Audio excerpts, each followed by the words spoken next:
to another episode of Social Media News Live. I'm so excited. I'm Jeff C., and I'm so excited to be here with Rob. We are going to get started in just a second, but and you may know that there's somebody else here that I'm really excited to be back on the same screen with. I'm so excited to have Grace here again.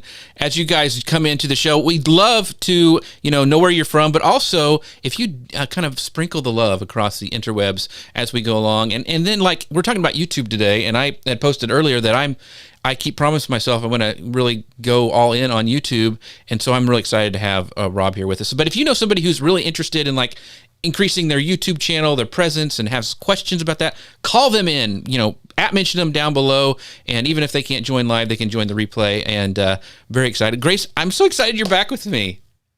I know. I feel like we should have licensed some music for this moment, like some Return of the Mac or some right. Best Friend song or something. Right. Well, we got Scott. Scott goes, Eric Fisher looks different today, and yes, he does. But Eric's here as well. Thank you, Eric, for stopping by. Eric says, good to see you all. So, and Ian's, it's Grace. He's excited to see you back as well. Thanks, Ian, for stopping by. But I'm going to go ahead and get this show rolling because I have so many great questions for Rob. I am going to go ahead and go live over on Amazon. If you want to go check that out, we're over on Amazon Live as well. But I'm going to hit go on the podcast machine, and we will get started. Welcome to Social Media News Live. I'm Jeff C., and you're not.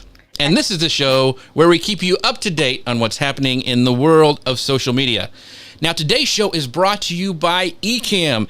If you'd like to go live on your Mac, and if you'd like to do that, and you would like to have like an awesome lower third, multiple cameras, incredible overlays, then you need to go to Ecamm and go to socialmedianewslive.com/Ecamm. If you can dream up your live show, Ecamm can make it happen. Make sure to check that out, socialmedianewslive.com/Ecamm. That's ECAMM. And I mentioned in the pre-show, I am very excited to have my friend back on the show with me. Grace Duffy is back with us. Grace, hello. You've got a new job and a whole new thing. Tell us what is going on with you. Yes, I've been producing and developing the show with Jeff behind the scenes, and so I've been doing this behind the scenes, but I actually am the new virtual events manager at Restream, where I oversee our involvement in industry events, both big and small, and I also look after our live shows on the Restream channels, hosted by a phenomenal lineup of hosts and influencers in the live streaming industry. So Jeff and I get asked a lot. We produce, we host, we've been guests on a number of shows, and most of them stream to multiple platforms. And people often wonder why or how, or is it magic? Is it a myth? Is it a mystery? No, it's Restream. So I actually am, I work for them, of course. So I'm very excited to talk about them. They are a browser-based live streaming platform that lets users go wherever your audience is. So that is multiple destinations, up to 30 online destinations, in fact. And you can check us out. Our show right now, like Jeff was saying, is on YouTube, Facebook, LinkedIn, which is just one or three of the 30 plus destinations. Right. And we're actually going to Amazon Live using a technology called RTMP. And Restream has everything you need to be successful to live stream right now from your browser. And you can find out more about it at socialmedianewslive.com/Restream. Again, that's socialmedianewslive.com/Restream. But we are joined here today by an extra special person. Jeff, who do we have here? Okay, well, I'm very excited to have my friend Rob Balasabas. I can never say your Balasabas, right? Did I say that right? Rob Balasabas. See, I put you just it say in it really notes for you, fast, Jeff. and then it just kind of works. I know you spelled it out for me, but I still, it's just hard. So, but I'm so excited to have Rob with us. Yeah, good. That's right. If you say it enough times, you'll eventually get some parts of the syllables right. We're going to be talking about what you need to know about creating YouTube Shorts, upcoming YouTube monetization opportunities, and growing a community on and off YouTube, which Rob does phenomenally well. And if you don't know who Rob is, he is the partnership manager at TubeBuddy by day and a video content creator by night. And Rob helps content creators create and market content by sharing strategies, tools, and best practices across all platforms. And you see him on Facebook, Instagram, LinkedIn, all over the place. And we are so excited to have him on the show today. Rob, welcome to the show, my friend. Thank you. Yeah, glad to be here. Love the show, and yeah, just honored to be here. So excited to be talking about all the topics here. These are some of my favorite topics. So super pumped. Cool. So for people who don't know, tell us, what is TubeBuddy? Yeah, what is TubeBuddy? So TubeBuddy is a YouTube software. It's a mobile plugin. It's a browser plugin. There's a mobile app, and there's over 80 different tools to make your life easier on YouTube. We've got, I think, now over 6 million channels that have installed TubeBuddy to their YouTube channel, and we're just enjoying building the community and serving the creators that are on YouTube, and that's what TubeBuddy is. Awesome. So tell us what you do as a partnership manager. Like, what is the day in the life, Rob?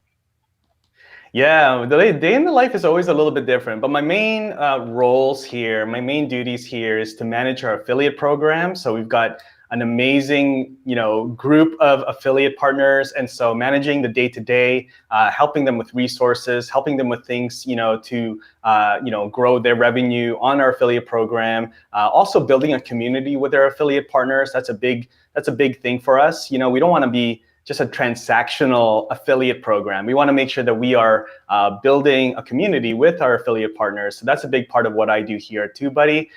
Doing collaborations like these are also a big part of what I do, and I also enjoy. And I also host a live show called The Creator's Corner here at TubeBuddy. So that's, those are some of the things. And then in between, there's marketing. I'm part of the marketing team. So there's always marketing strategies behind the scenes that I'm working on as well.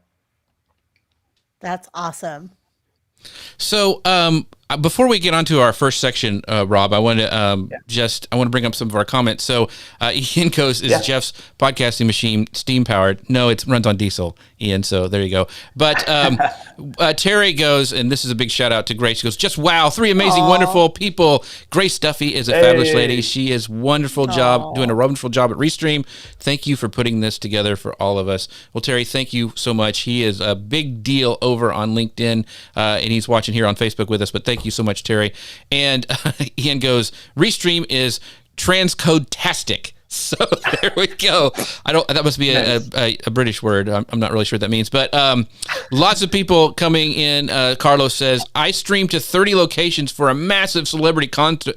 Restream was essential. That's awesome to hear, Carlos. I love hearing that. So and Ian, he was making fun of me of pronouncing your name wrong, and he goes, I worked so hard at saying Rob's name that I ended up calling him Bob, which is worse. Getting worse. Anyway, so funny stuff there. Thank you guys so much. I appreciate you guys supporting us, and your great comments during the show today. But we're going to go ahead and start talking about this first segment about YouTube Shorts rolls out to US. So Grace, tell us what in the world has been happening in the news about this YouTube Short. Absolutely. So YouTube Shorts rolled out to the US this past week. And when we say YouTube Shorts, we're referring to the new 90-second or under vertical video format introduced last September. And it has drawn early comparisons to TikTok. Gee, I wonder why, right?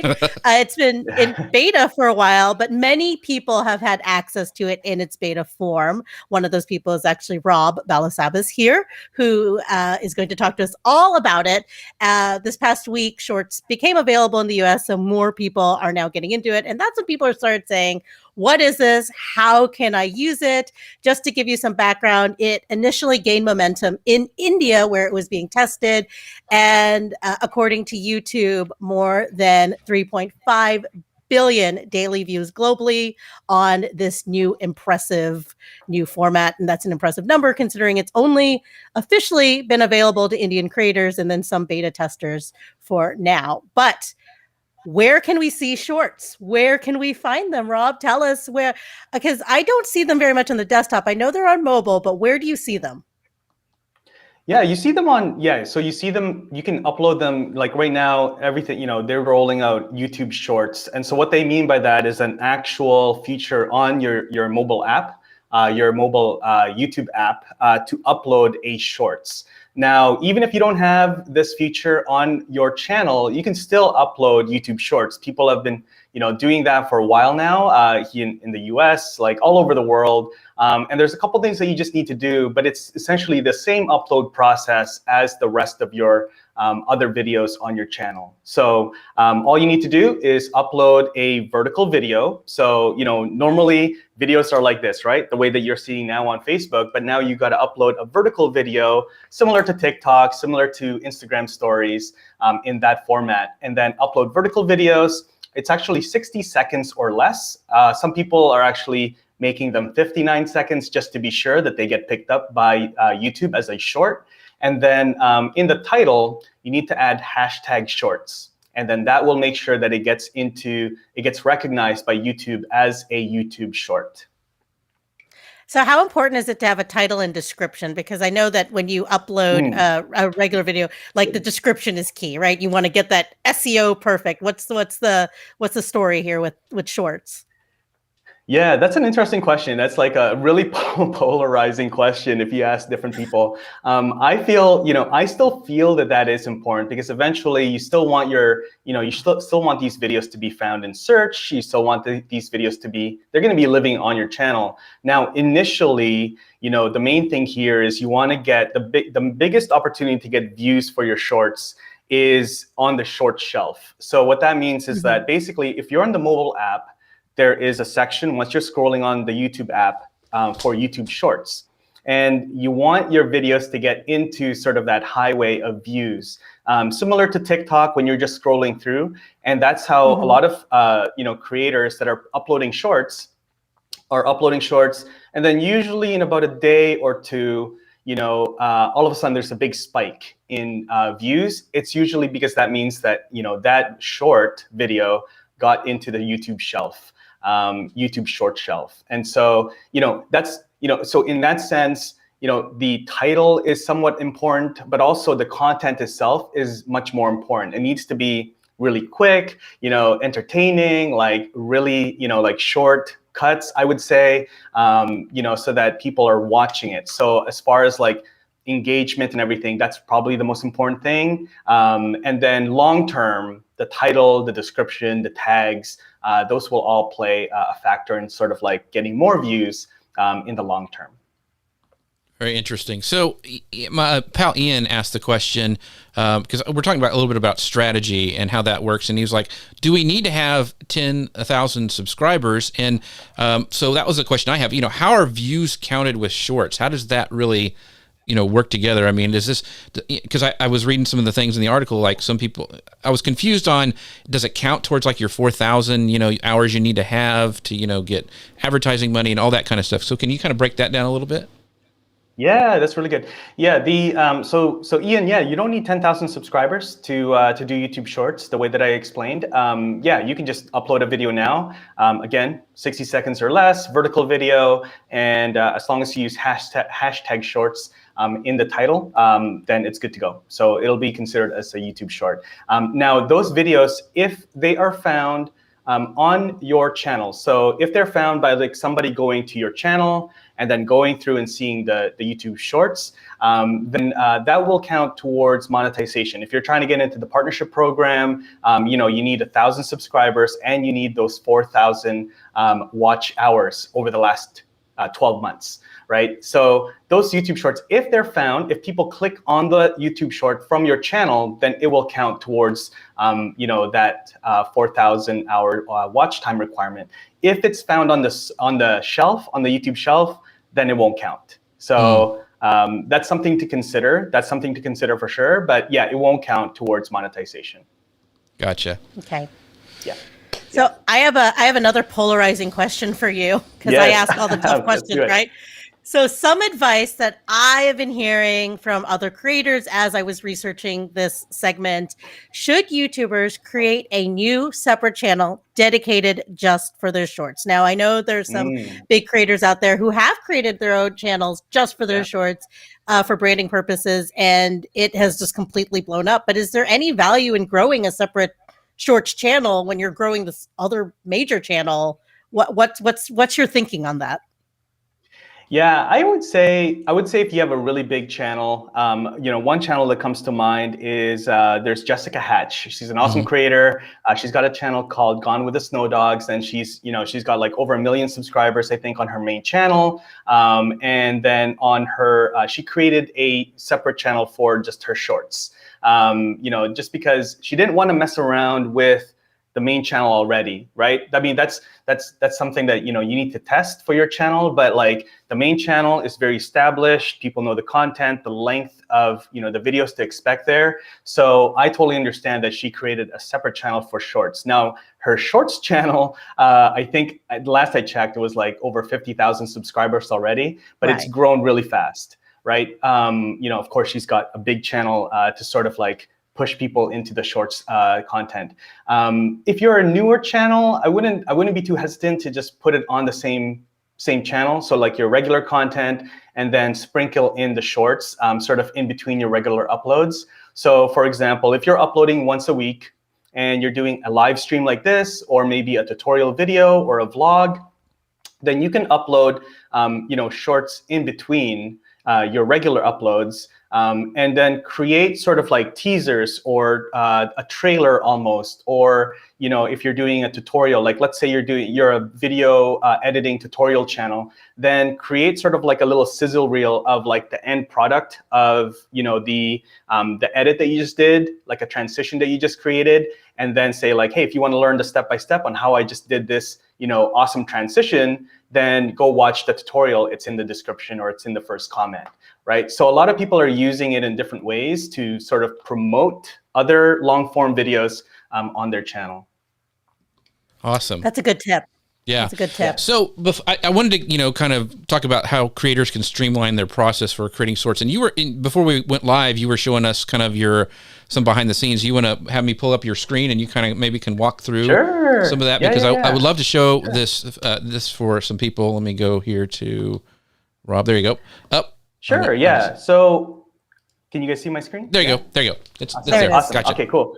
Yeah, so a lot of people will say like, hey, can I still edit my videos? Yes. So I use Camtasia for editing. The only thing you need to do, so you'll see that my canvas here is, just, sort of like vertical. So, for Camtasia, for example, like it's really simple. All I do is go to project settings, and then I change the dimension here. It might be a little small, but you'll see the dimensions. I changed it to 1080 by 1920 and just flip that around on the actual canvas. And you can do that similar to on Final Cut or any other video editing tool that you're using.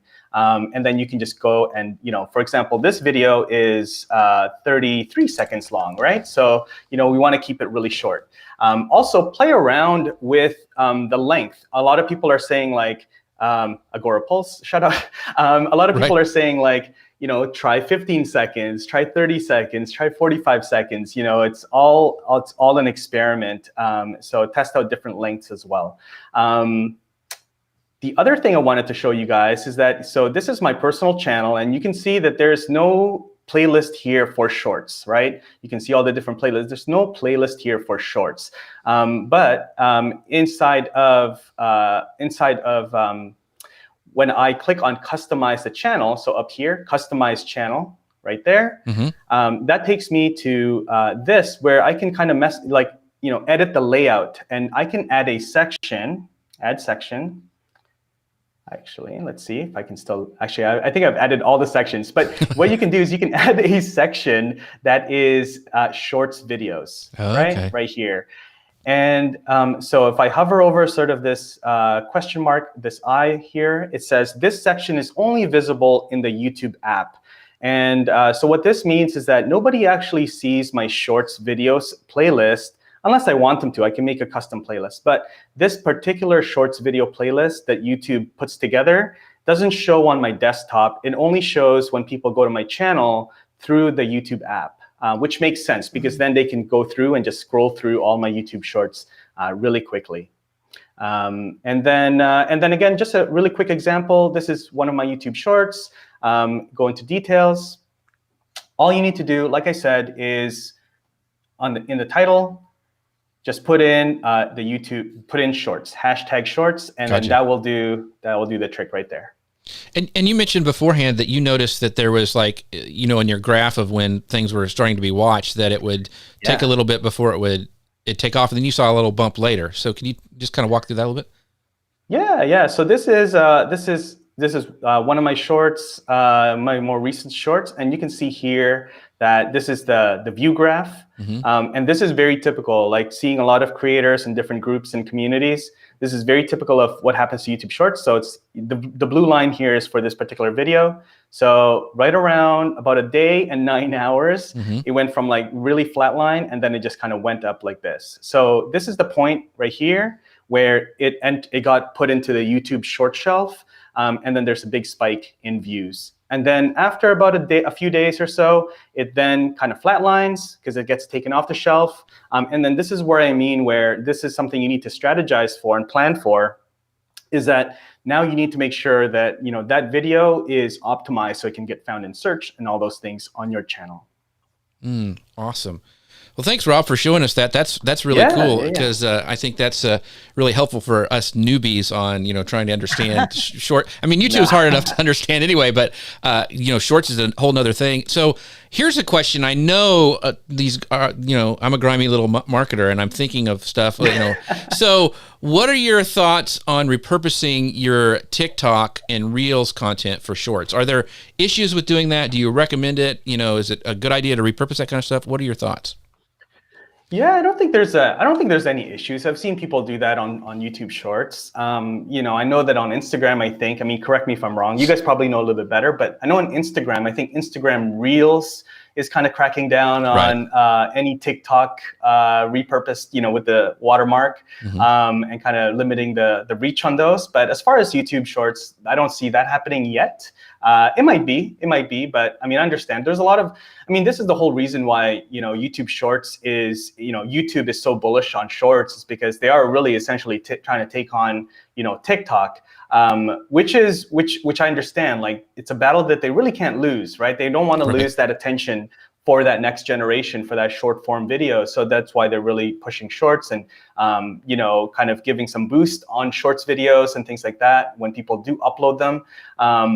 So it's interesting. I know we're gonna talk a little bit about monetization, but it's an interesting battle to kind of watch and see, because a lot of TikTok creators are migrating and creating on YouTube Shorts just because YouTube does have a bit of a better infrastructure when it comes to monetization and YouTube AdSense and all those things. So it's interesting. But I don't see any negatives to TikTok videos being repurposed on Shorts quite yet. So I have a follow-up question before Grace moves on to the next one.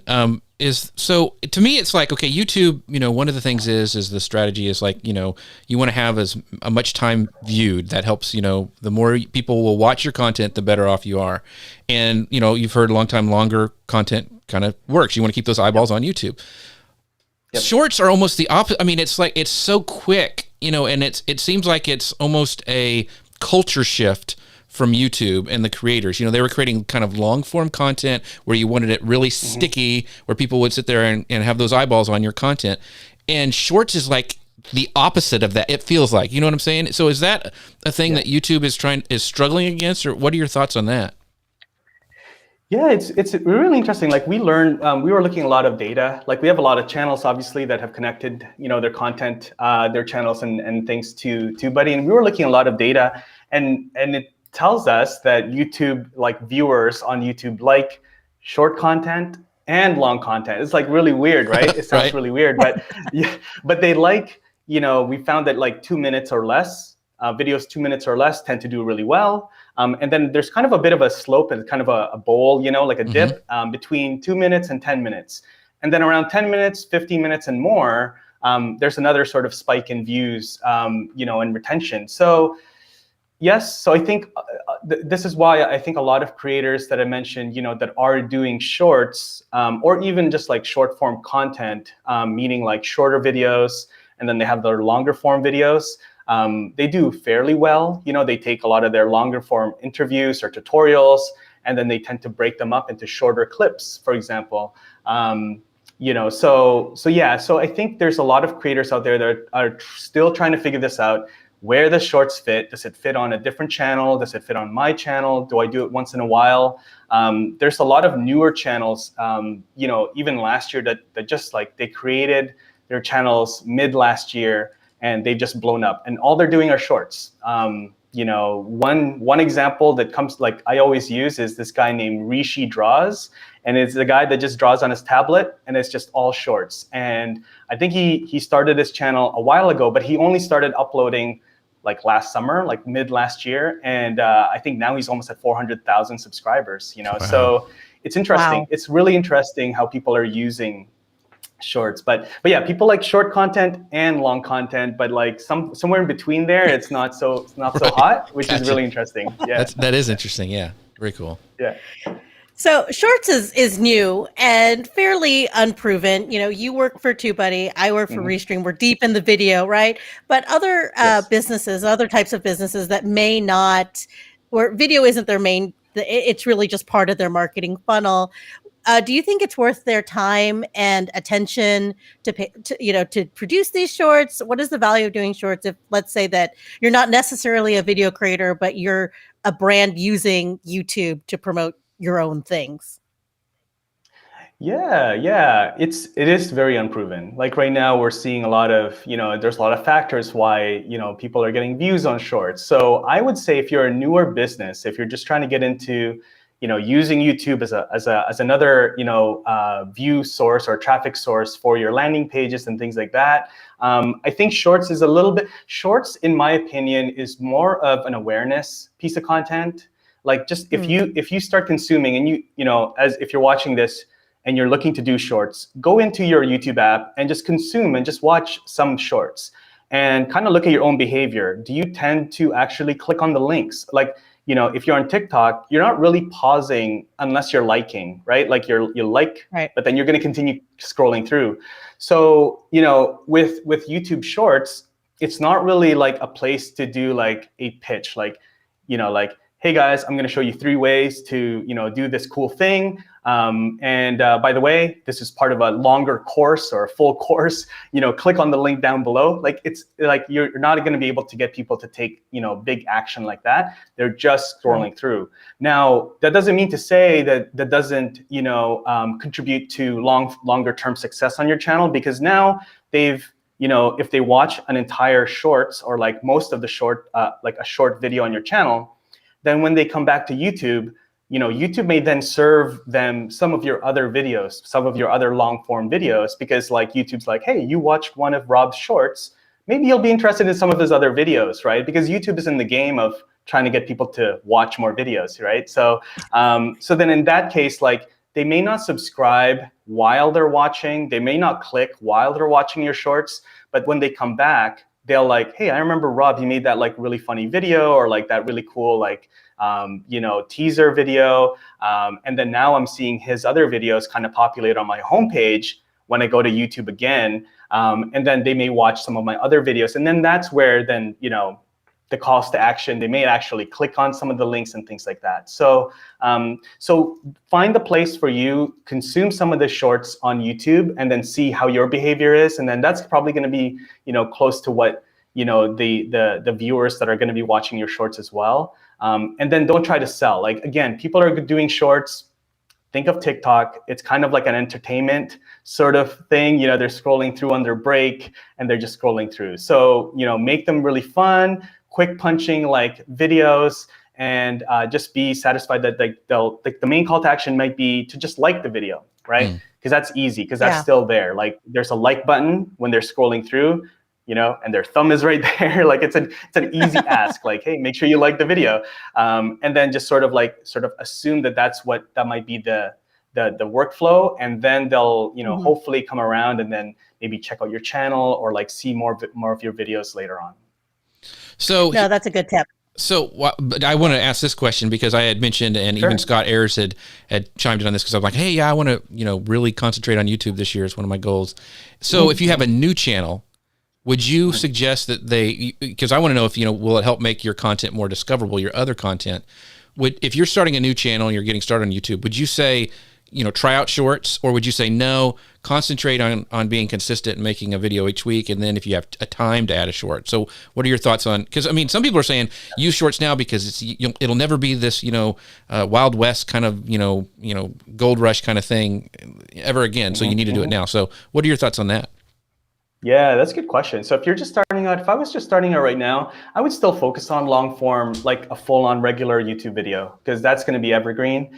Shorts might be really good right now. Who knows where it goes? But not to say that you don't use shorts. So like, if I focus first with like, this is the same thing with repurposing content, right? So I would create the full length content first. So like the 5-minute video, tutorial videos, if I was starting over fresh right now, those short tutorial videos.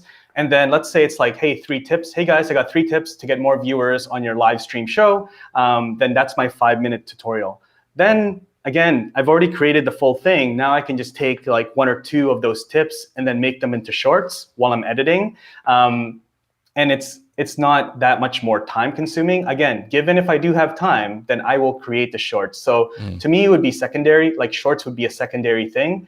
But if I start with the full length tutorial, then I know that that's going to be searchable. That's going to be, because looking at the data, the shorts content does give you a spike in views, and then it kind of flatlines. Whereas like, I know that like my full length like videos, because they are just that format, they continue to just get views, like months down the road. So I would start with the full length tutorials or the full length vlogs, the full length videos. And then if I have time, like take the shorts out and make 1 or 2 shorts in between my uploads. Awesome. That's amazing. And so I wanted to bring up the incredible Doc Rock's comment, and he goes, okay, marketing people always looking for the ROI. Think of shorts as top of mind juice. It's all a little brand reminder to your tribe. Yes, so thanks, Doc, for that. That's a great point. So very, very cool. That is a good reminder. So YouTube actually launched a shorts report for creators. So if you're interested in learning more about shorts, learning more techniques, learning more tips directly from YouTube, this is a new resource for you. You can go to YouTube Help and search YouTube Shorts Report. So there isn't a short shelf in the help section, but if you go in, and they do this bi-weekly. So the first one launched at the beginning of February. I checked in and there was one that was published on Tuesday, so March 2nd. So again, they're always full of product updates, video inspiration, content creation tips, things you can do. They're very quick. They're actually a short format newsletter. So check that out if you're interested in finding out more about shorts. Very cool. And this next segment is very interesting. YouTube announces a new applause feature that allows users to pay creators directly on YouTube. It's inspired by the success of Super Chat and Super Stickers for live streams, and they've been testing a new applause feature that allows fans to show their support for their favorite YouTube channels. Now, the Super Chat and Super Stickers, that was for live stream only. Well, this new feature, this applause feature, unlocks new monetization opportunities for creators who are uploading, like their pre-made edited content. So it's currently being tested and will be rolled out broadly to creators later this year. So what I wanted to know, Rob, is like, do you know, and I've seen people do it, a lot of my friends are doing it, like Luria, and I know some other people. Do you know anyone making like a decent YouTube living from Super Chat and Super Stickers? Man, decent YouTube living. I mean, yeah, depends on what that level of revenue needs to be for everyone. But I would say like, yeah, a lot of live streamers do for sure. Like there's a lot of live streamers that I've seen. I know like Nick Nimmin, for example, every Saturday he's doing like a live stream marathon, like consistently for years. And, he gets a ton of love on the super chats for sure, So yeah, I think there's a lot of gamers that do them really well. A lot of, so there, it's a handful. It's for a lot of people, it's sort of like just a way to think their favorite creators when they show up. But there's a lot of creators that do make a decent, revenue stream out of it for sure. Awesome. So do you know what kind of cut YouTube is expected to take with applause? Because I know that with super chats and with super stickers, that there's a little bit of a percentage. I mean, I still think a majority of it does go to the creators, but has there been any word on what the percentage is here? I'm not sure. Yeah, I haven't heard. Like I know with Super Chat and everything else that YouTube has as far as like its monetization, it's about 30%. So I'm assuming it's going to be about the same. You know, it's sort of in line with that. That's kind of my assumption, just to keep things simple for creators and for YouTube. So yeah, I would think it's about 30%. And if I don't know if we said this or not, but it's like $2 to get an applause is what I thought the thing is. And so you can spend what, like $500 a day on super chat and applause. Well, somebody's got some money if they want to do that. I'm telling you. So that's interesting. So So, live video is very exciting and spontaneous, really spontaneous. I can't even say the word now. It's spontaneous. Spontaneous. See, I mess up Rob's name and I can't say spontaneous. It's just the way it is. It goes downhill after that. So, about that being, when people are going live, it's you're in the moment. Do you think this will really translate to, uploaded videos? I mean, are you expecting to see people give you applause like on your ones that you're doing a tutorial on or something like that? What are your thoughts? You may, like, if you like right now, this is already happening. Like people are using Patreon, or they're using buymeacoffee.com or co.fi or coffee. There's already, third-party tools that do this, which is I think why YouTube is sort of like just making it available for them and keep the money inside of YouTube, right? So I think so. There's always, like, even in my own tutorials, like people have reached out and say like, hey, do you have like something like, is there a way for me to thank you for like helping me set this up, through a tutorial that you just created? So yeah, I think there's going to be a good chunk of people that are going to be supporting their creators this way, because I think in general, like, people like, a lot of people like free content and free training, but there's a bit of us as humans that are like, oh man, like I feel like indebted to, like, how do I like pay you back so that we're square, so right. I think there's going to be a lot of people that are going to be excited about this. It's going to be interesting to kind of see the formats of videos. People are going to be asking people like, how do you promote the applause thing, so it'll be interesting how creators are going to be kind of working that organically into their scripts, into their videos. But yeah, I think people are going to be supporting the creators this way. Very cool. Yeah, it'd be funny. Like, subscribe, and applause, please. Yes, exactly. So in this announcement, YouTube did announce 2 other tools coming down the pipeline for creators. So I will run through them real quick. So the company is also rolling out automation for its chapters feature. So this allows YouTubers, to segment their videos and enter a time code for each section. But this is something that we can already do manually. It's something that we used to do on our videos, right, Rob? Is this something that we had? Time codes. Yeah. And then the other one is chapters and timestamps. Yeah, which is very helpful for people like me that will go to YouTube and need one answer to one thing. And I'm like, I love your 10-minute videos, right? People out there. But like sometimes I just need to know how to install that thing right now. But and then on the monetization front, YouTube is currently looking to integrate more e-commerce options. This is something we talked to with Luria Petrucci in the show in January. We discussed that YouTube is testing ways for people to discover and directly purchase items, products within a stream. Is this something that, I know they were just testing it, but is this something that you've seen in the wild, Rob? I haven't seen the shopping yet. I obviously chapters is already available manually, so it'll be cool to see what YouTube is going to do, how they're going to roll that out as an automated thing. So we'll see how that goes. But as far as like the online shopping on YouTube, that makes a lot of sense to me, but I haven't seen it out in the wild yet.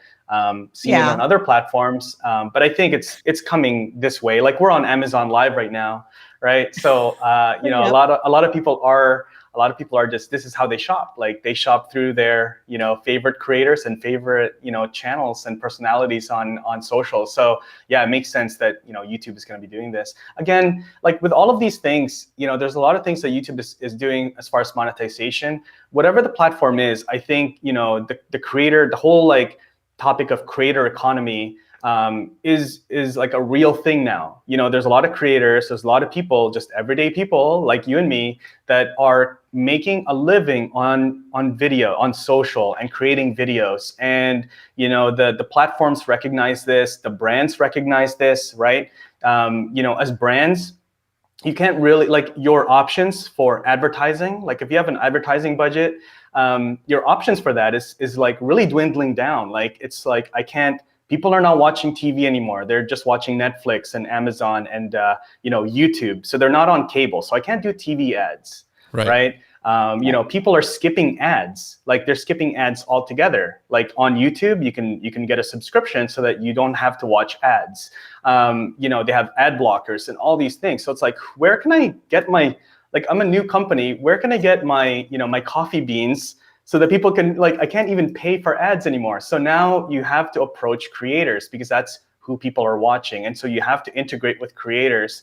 And so, you know, all of these platforms, YouTube, you know, Twitter, like Facebook, LinkedIn, they have to like think ways of how can they help creators to monetize, so then they create on my platform, not on, you know, other platforms, right? And so this is something YouTube recognizes. And so they're just adding, like, okay, people are buying, you know, creators coffee on third-party platforms. So let's just make an applause, you know, feature. Right. We can already take people's money, so let's just add this one feature. It's the same thing as, you know, super chats, but it's for recorded videos. So it's cool to see, and I'm glad, like, you know, TubeBuddy, we're very pro for creators getting paid, and that's how, you know, if creators get paid, then they create better content.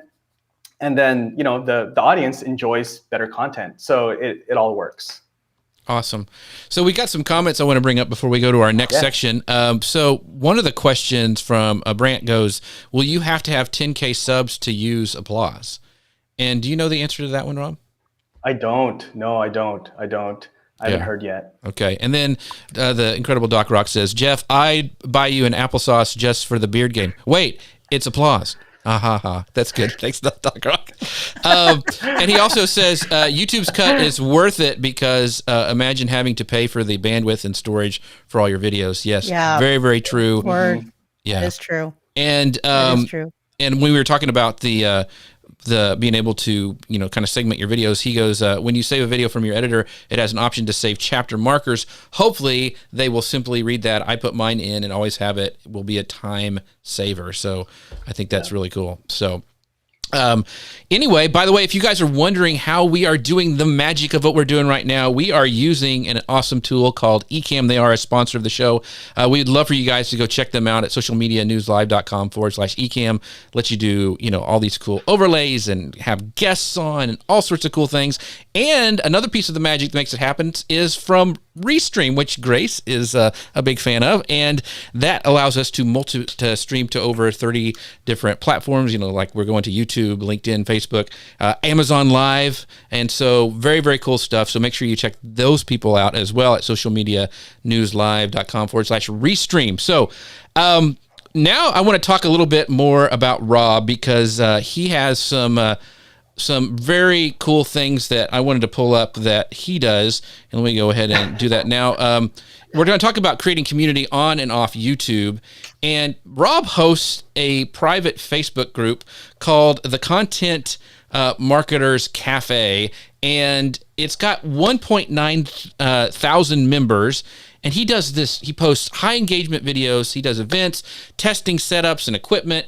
And Grace and I both have gone in there, and like there's not a question that probably doesn't get unanswered. So Rob, we are in awe of you, but we want to know how you do it. I'm going to pull up you know just the screen real quick here on screen. So go ahead, Grace. I will say that being in the group too, not only does a single question not go unanswered, but everyone is super, super supportive, no matter who you are, what you're doing, what company you work for, everyone is always working together. So Rob, I want to know how you've nurtured this incredible, positive community of creators. Can you tell us how this group began, like how you started it, and then also, you know, along that journey, how you've grown it to today? Because it's just such an amazing place. And that is hard to accomplish with a Facebook group. Yeah, no, thank you guys. Yeah, this whole group was, it started as a Facebook chat group. When I was still at Thinkific, like over 2 years ago, I started this because we started doing collaborations, and I was like, okay, how do I keep in touch with all the different, amazing people that I'm doing collaborations with and podcast interviews and swapping content with? And I'm like, okay, let me put it into like this. Let me just add everybody to a chat group, and then maybe like they all want to meet each other, I'm sure, because they all have shows and they all have content, and maybe they can get into each other's shows and just build a little community on Facebook chat. So I started it like it was like a late night idea. I added like 20 or 30 people into the chat. Bad idea. And then I went to sleep. Like a couple people messaged like, hey, this is cool, this is awesome. And then, fell asleep. The next morning, there's like over 200 messages. And then people are like, this needs to be a Facebook group. And so that was it. And then, so I created a Facebook group really just to keep in touch with all of these friends of mine. And, it just kind of started growing. People would invite other people, kind of became a thing where people would ask questions. And yeah, it was just good. Like right now, it's just kind of growing on itself. And it's not a thing where like I do talk about TubeBuddy there, of course. That's just where I work. But it's not something where it's like, hey guys, we've got a paid training. You guys want to join? Like there's no paid thing happening inside of the group. It's just literally like I see Doc in there, I see you guys in there. Yeah. We're just asking questions and like, hey, I'm doing this.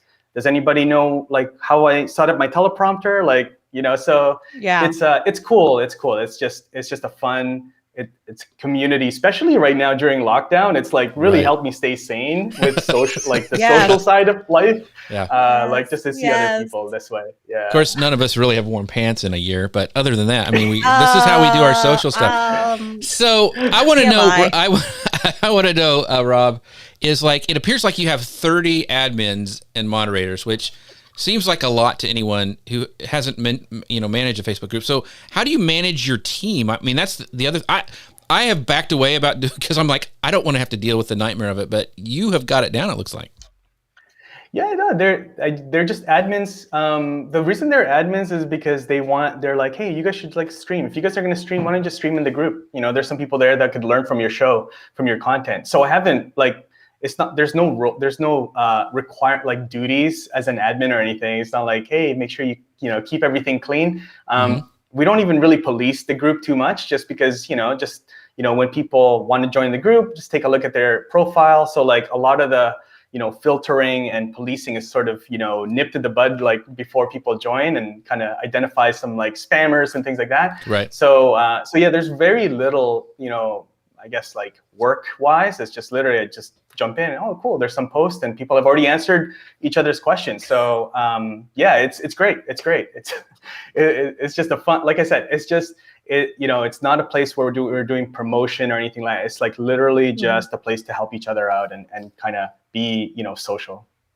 Very cool. Yeah. Well, I think the key here is that it was a group that you created. And so I think you attract what you give out, right? And so of course you are such a generous and positive and amazing person. So of course you bring that that radiates out and it comes back in, right? But what advice do you have for someone that is not Rob Balasabas, who would like to create their own Facebook group? And I'm not going to say they don't have the same love and light, because perhaps they do, but just generally across the board, what advice would you have if someone were to start their own group or community? It doesn't necessarily have to be on Facebook, but community like this. Yeah. So I would say like, have your goal in mind. Like, what is your goal? Like, what is your group for? If your group is a pop-up group for a course you're running, I mean, that's much respect. Like there's definitely a place for that. But if your group, have a thing, like what is your group about, right? So, make sure that you identify what that is. Like, hey, this group is for creators looking to create better content and, build a revenue around their content. So like, okay, cool. Like I can like line up with that. So make sure that you understand what your group is about. You need to show up, like, building a community, whether it's on Facebook or Slack or Discord or, Circle, like there's all these other cool like platforms for communities. You need to show up. So understand that you need to show up for the first little while. Like you need to be the person, you need to be the host of that group. So everybody that comes in, you're connecting with them, you're engaging with them, you're understanding what their their goals are, what their business is about. So then when other members come in, just like if you have people at your house, a bunch of strangers, you're hosting a dinner party, you need to understand okay, Dave, cool, I see what Dave's about. Okay, cool, Dave, you should meet, Ryan over here. I think you guys, and then let them connect, and then you can step away and then meet other people. So you need to be a connector, when you're doing these groups. And so you need to show up. You need to, not be promotional, right? People can smell that a mile away. Like, hey, I've got a Facebook group. Yeah, it's a Facebook group, but it's really like an email list disguised as a Facebook group. Right. So you gotta be really careful that you're not promotional, or else people will just be like, oh, this is just another like Facebook, another like promotional kind of group. And then the last thing is you need to protect that group. So you need to be, as the person, as the host, the owner of that group, you need to protect that space. So if there's people that are spamming, if there's people that are, not being nice, you need to like either kick them out of the group or have a conversation. So you need to be the sort of the bad cop, if needed. So you need to protect that group, that it is a safe place to ask questions and have opinions. So I think that's probably a good foundation for starting a community. So I have kind of a two-part follow-up question, because and Eric Fisher, my pal, he does the Beyond the To-Do List podcast all about productivity. I know he wanted me to ask this question. So we see you not only on Facebook, you're everywhere, and on YouTube, and you're active, insightful, and engaged on Instagram and Twitter, and one, how do you manage your time?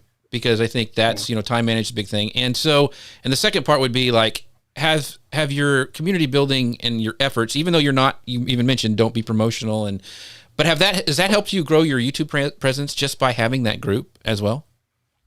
Yeah, I would say so. Like, not directly subscribers, probably yes, but more just accountability and sort of like, hey, this is okay. Like, there's, hey, this video really flopped. Like, and Right. then people like, hey, that's fine. That's all good. So, people that will catch you when you kind of have a bad day. So I think in that sense, yeah, in different ways, yeah, it definitely has helped me grow and just be more sustain the YouTube journey. The YouTube journey can be a little bit, lonely, or like if you're just doing this by yourself. I mean, right now everybody's working from home, but like if you're not plugged into some type of community, then it can be really hard, and it's really easy to just like, forget it. Like, this platform doesn't work for me. YouTube's really no good. Like, LinkedIn doesn't work, because there's nobody to bounce off and just tell you like, hey, that's normal. Like, this is, it's not always going to be, a viral video, or like it's not always going to click. So I think having a community, no matter what it is online, is very important. So find one to be a part of. So one of the things I've really learned is that there's different types of communities. So there's the communities where, people you're serving. So people that are, let's say, subscribers to your channel. So that's one community where you are the smartest person in the room, right? And then there's also a community that's really important, which I'm part of with you guys. I consider you is like your peers. So people that can like speak into like that are smarter than you and say like, hey, Rob, like, you kind of zig. You're gonna zag here, but you gotta zig, right? So, so I think that's really important. So make sure that you identify the types of communities that you're in.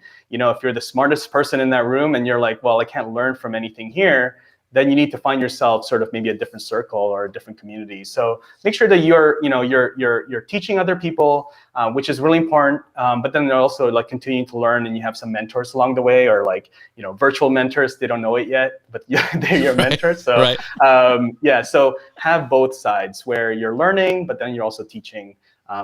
So that's different types of communities. So do you have like a Facebook group day or afternoon where you like that's where you're going to focus? Because I see you do all this content, and I see you in all these groups, and you're active and all that stuff. Do you segment your time? Like, I'm going to go and do Facebook today. This is my YouTube creation day. Is that how you kind of batch your stuff out? Yeah. It's a lot of time blocking on the calendar. So, okay, well, let's do Facebook like in the morning before you get started with work, and let's schedule a couple posts for the rest of the week, and then that's it. And then as far as like YouTube, I usually do that after, like I usually do like late afternoon, and again, batch recording, and you kind of have like after a little while you kind of have your own flow. So I'll do recording one night, and then I'll like edit it the following night, and then and then upload it at the same time. So again, using some of the like TubeBuddy to schedule all of those uploads and to go from unlisted to public. So yeah, a lot of scheduling and a lot of time blocking, or else you never sleep, never rest, right. never see the family. So yeah, just a lot of that. Very cool. Well, before we wrap up, I want to bring up some comments because it's really some really good ones from Doc. It says, Rob is a true gentleman that adds to the group culture. And he also says, iron sharpens iron. If you're frantic, your group will be frantic. If you're calm and organized, your group will be too. And Pat goes, yes, these are great tips for groups on Facebook. Thank you very much. She goes, yes, I have to use time blocking for social media. I manage a social company for the company I work for. So yeah, she probably has to. And then DJ Strick says, I'm also in Rob's group and I really enjoy the info. So you got a bunch of fans out there. So Rob, I want to know, we've told people they can go to the Content Marketers Cafe, but where else can we find out more about Rob and all his places online? Yeah, Instagram, LinkedIn, those are the best places. And feel free to connect, send me a message, send me any questions I can help with. Yeah, always happy to help. So yeah, Instagram and LinkedIn. And I also want to check out TubeBuddy. Yes, TubeBuddy is awesome. Check out TubeBuddy. Yeah. Yeah, I use it, so it's very, very cool. I mean, I needed to use it more, but it's an incredible program. But Grace, where can we find out about you now and your new adventures over on Restream? You can find me over at the Restream YouTube, Facebook, or LinkedIn page. You can also find me personally on LinkedIn. I've been upping my LinkedIn game and paying more attention there. And I get distracted very easily by social media. So I need to incorporate some time blocking, but that's where you can find me. Oh, and in Rob's group, I hang out there too. Yes. And as always, thank you guys so much for being a part of the show today. Our next show is on Friday, March 12th at 11 a.m., 10 a.m. Central. And you can find us on Facebook, LinkedIn, YouTube, and Amazon Live.